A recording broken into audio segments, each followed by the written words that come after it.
Hola a todos una vez más y sean bienvenidos a un nuevo video. En esta ocasión vamos a empezar con una nueva sección de videos contando la historia de las civilizaciones de Age of Empires 1, arrancando con la historia de la civilización egipcia, titulada El ascenso de Egipto, la cual repasa los acontecimientos que van desde los primeros pequeños asentamientos en el Nilo hasta llegar a convertirse en uno de los imperios más poderosos de toda la antigüedad, comenzando cronológicamente en el año 8000 a.C.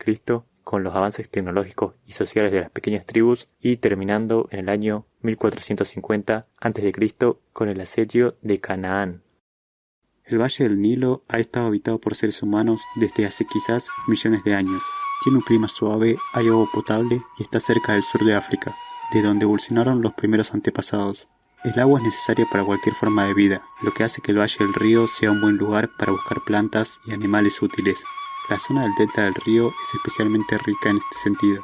No es difícil imaginar a los pueblos de la Edad de Piedra viviendo cómodamente para la época a orillas del río Nilo. Hace 8000 años el hielo ya había desaparecido y el clima era similar al de la actualidad. Los cazadores de la Edad de Piedra compartían el Valle del Nilo con muchos tipos de animales salvajes que cazaban para comer. En aquella época nuestros antepasados habían domesticado al perro y utilizaban venablos, o también llamados atlats, y arcos primitivos. No se sabe a ciencia cierta si nuestros antepasados comían los animales muertos que encontraban, si eran cazadores o si se alimentaban de plantas. Es probable que utilizaran todo el alimento que encontraban y que la combinación de métodos estuviera muy influida por las condiciones del entorno. En las praderas, por ejemplo, la caza era la principal fuente de alimentos. En la costa era más fácil recoger mariscos y huevos de las aves marinas, además de también pescar en la orilla. Un valle fluvial o un delta, como el del Nilo, era un lugar especialmente apropiado para sentarse por la variedad de peces, aves, caza y plantas comestibles. Con el paso del tiempo, los hombres aprendieron qué frutos secos, frutas, semillas, raíces y demás partes de las plantas eran comestibles, tal vez observando el comportamiento de los animales. Los lugares de recolección de Age of Empires representan todos estos alimentos de origen vegetal. Los recolectores aprendieron las temporadas de cultivo, recordando las épocas del año y los lugares donde encontraban cada alimento. Algunos frutos, por ejemplo, solo maduran durante unos pocos meses. Los recolectores nómadas crearon una pauta de viajes para poder estar en cada lugar justo para encontrar los alimentos en cada época. En un lugar especialmente rico, como el valle de un río, las numerosas posibilidades de alimentación permitieron construir las primeras aldeas, porque la comida abundaba todo el año. Estas primeras aldeas estaban compuestas por casas y lugares donde almacenar y proteger la comida. La población humana creció en todo el mundo una vez terminado el periodo glacial y gradualmente fue asentándose en los lugares donde abundaban los alimentos. Una vez ocupados los mejores sitios, empezaron los enfrentamientos para hacerse con su control. Un buen sitio podía ser la clave de la supervivencia en épocas de sequía. Las características geográficas adquirieron un significado especial para los grupos asentados permanentemente en una zona. Las cascadas o las rocas de formas curiosas, por ejemplo, podían tener asociadas propiedades especiales. La posesión de estos elementos era causa de orgullo para el grupo. La pérdida de su control a manos de sus vecinos habría sido un golpe duro para la unidad y la fuerza del grupo. Los pueblos prehistóricos tenían una relación con el mundo natural que los habitantes de las ciudades actuales no pueden apreciar. Para la supervivencia de un grupo familiar o de una tribu era esencial saber lo que ocurría a su alrededor en todo momento. Conocían kilómetros y kilómetros del territorio que les rodeaba, de la misma manera que nosotros conocemos nuestra casa. Tal vez explorar e investigar les resultara agradable, pero fundamentalmente era una necesidad en esos tiempos.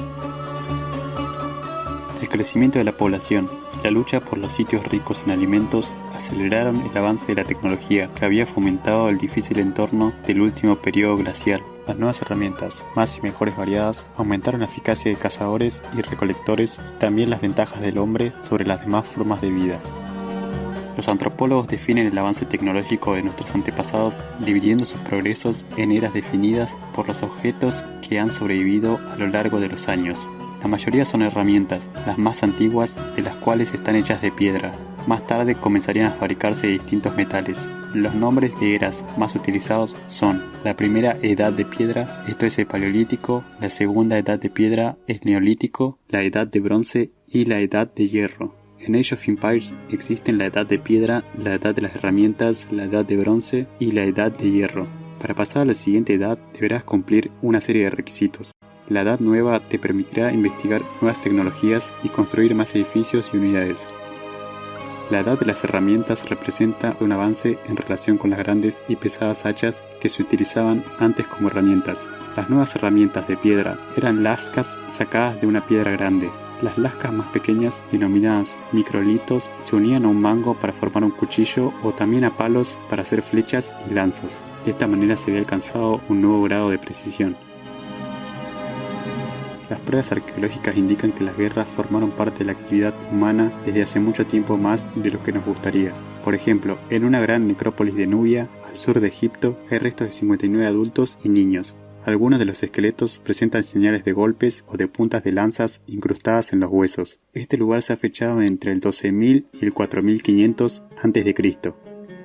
De lo anterior se deduce que la vida prehistórica implicaba una lucha contra los otros hombres y no solo contra la naturaleza. Quienes tenían buenas tierras para la caza y la recolección debían defenderlas con la fuerza o arriesgarse a perderlas.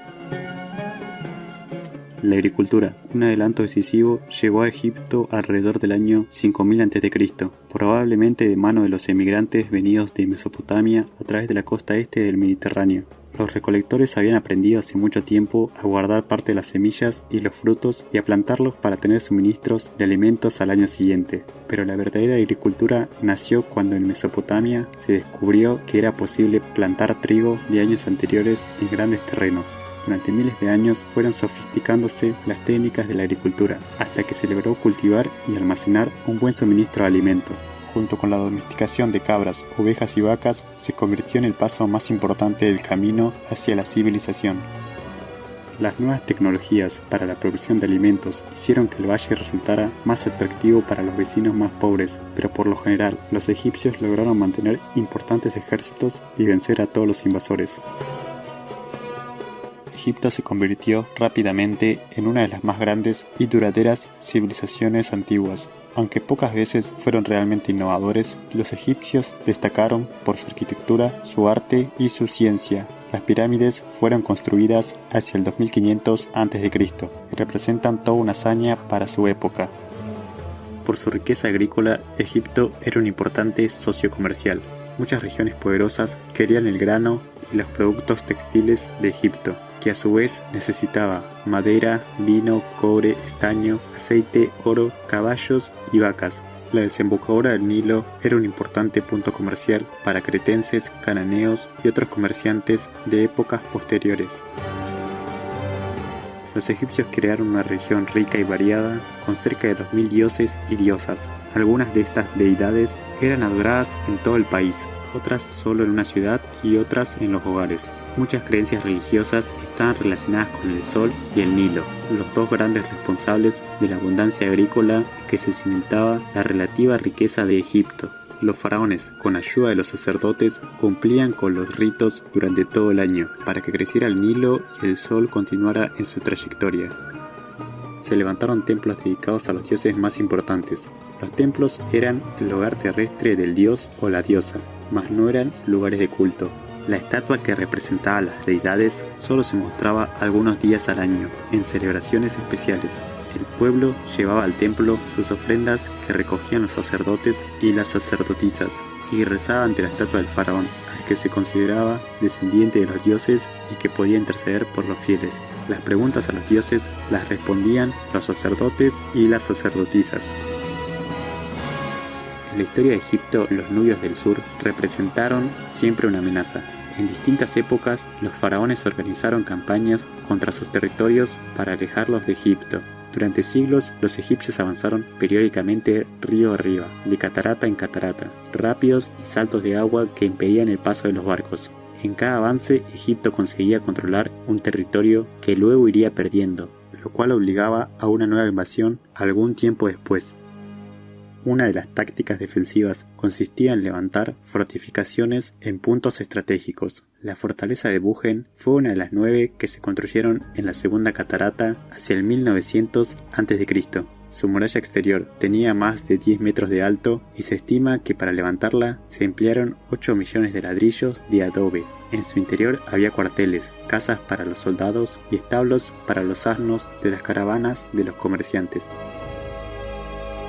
Desde muy pronto, los egipcios fueron innovadores en la construcción naval, debido a la importancia de la navegación por el Nilo. Sin embargo, nunca fueron una potencia marítima, tal vez porque eran una cultura rica que carecía de los incentivos que empujaron a griegos, cananeos y otros pueblos hacia el mar. El mar servía a los egipcios para mantener un comercio activo en el Mar Rojo, y hay diversos relatos de embarcaciones egipcias que participaron en batallas navales. Los problemas más persistentes del mar eran los piratas y las incursiones desde la costa del norte de África, sobre todo cerca de Libia. A diferencia de los egipcios, los libios eran relativamente pobres, y el rico comercio que circulaba entre el Nilo y el Mediterráneo era para ellos una continua tentación.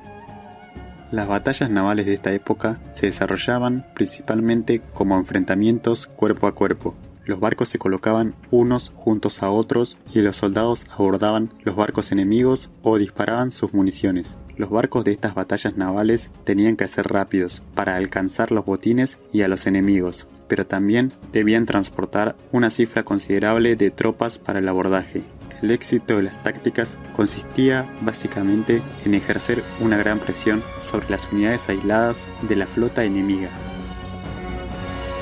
Los egipcios eran grandes constructores de monumentos y levantaron numerosos y diversos templos, tumbas, obeliscos y estatuas durante su prolongada historia. Como utilizaban la piedra, buena parte de sus monumentos han perdurado hasta nuestros días.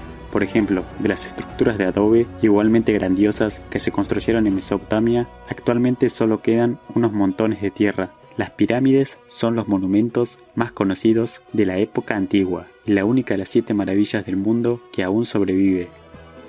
Los griegos elaboraron la lista de las 7 maravillas de la antigüedad, por lo que lógicamente predominan los monumentos de esta cultura: el mausoleo de Halicarnaso, el templo de Zeus, el coloso de Rodas y el faro de Alejandría. Los otros 2 monumentos no griegos eran las murallas y los jardines colgantes de Babilonia. Llama la atención que no figure la Gran Muralla China, Stonehenge, la Gran Esfinge, el Templo de Salomón de Jerusalén, el Museo y la Gran Biblioteca de Alejandría, el Palacio de Darío en Persépolis, el cual no llegó a terminarse, el Coliseo Romano, el Palacio de Nemrod, el Sigurat de Ur, ni el Templo de Atenea en la Acrópolis de Atenas.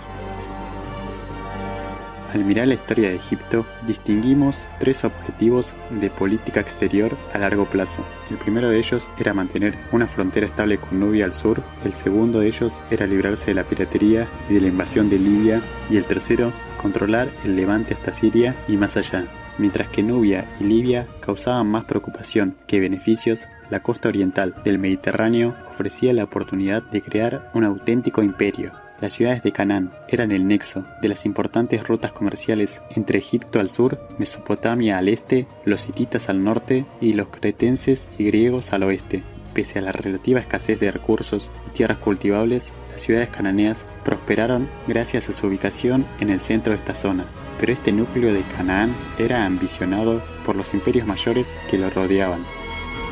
Hacia el 1450 a.C., Egipto había disfrutado del firme gobierno de varios faraones y controlaba la zona meridional del Levante, hoy Israel y el Sinaí. Cuando quisieron ampliar este control hacia el norte, los egipcios se encontraron con las otras 2 grandes potencias de la zona, los hititas y los mitanni. Estos últimos controlaban lo que hoy es la parte oriental de Siria y occidental de Irak, pero su poder fue breve y hoy apenas se los recuerda. Las ciudades independientes del Levante, incluida Canaán, quedaron atrapadas en el medio y tuvieron que elegir entre aliarse con una potencia o arriesgarse a enfrentarse a las 3. Y bueno, esa fue la historia de los egipcios. Espero que te haya gustado mucho. Si es así, no olvides dejar tu like. Muchas gracias por quedarte hasta el final y nos vemos próximamente en otra historia más que contar. Chau.